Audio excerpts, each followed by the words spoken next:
The metropolitan Porto Alegre area, like much of Brazil, has a strong religious background, which has shaped the language, culture, and mindset of this large urban population. As in most places in Brazil, it is taken for granted that if you are religious, you are at least nominally Catholic.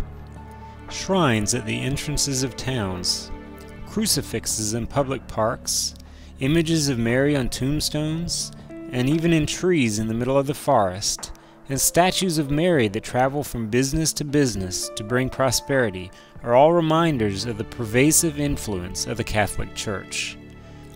Church spires dot the city landscape and guard the entrances to ornate sanctuaries lined with statues and gold leaf.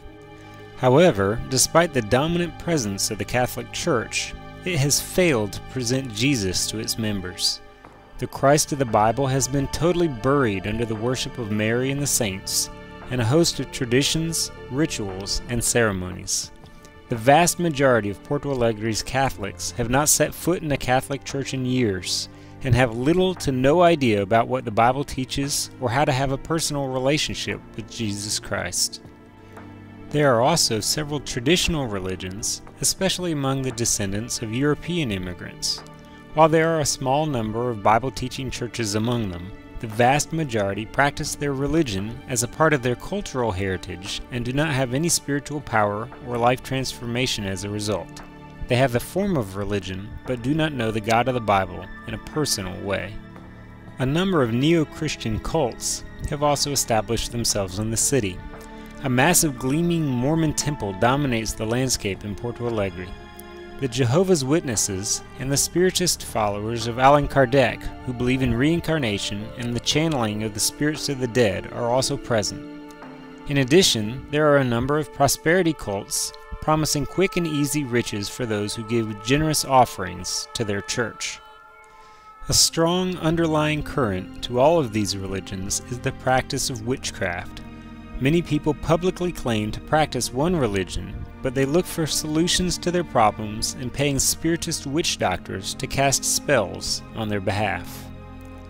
The IMB missionaries of Team Gaúcho and their Brazilian partners serve in the midst of this multi-religious climate.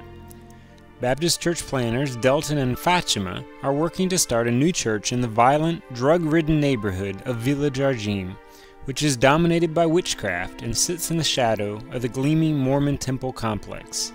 They are reaching out to the community through home visits and by offering free martial arts classes and craft classes in the local public school. Those who have come to Christ are meeting in a number of home groups.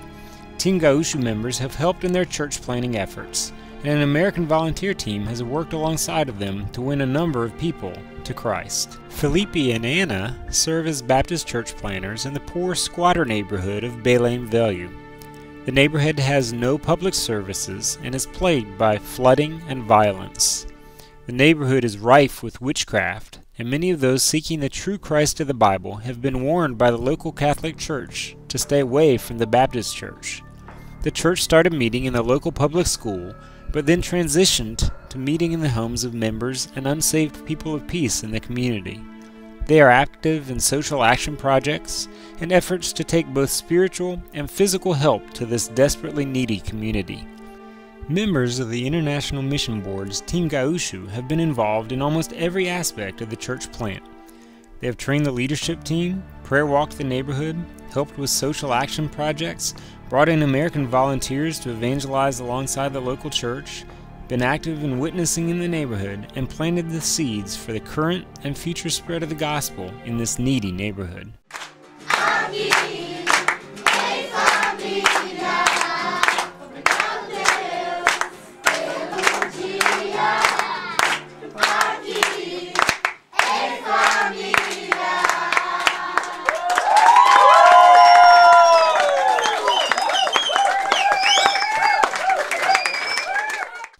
Will you pray for those in Porto Alegre who are trapped in the stronghold of false religion, and for those who are reaching out to them for Christ?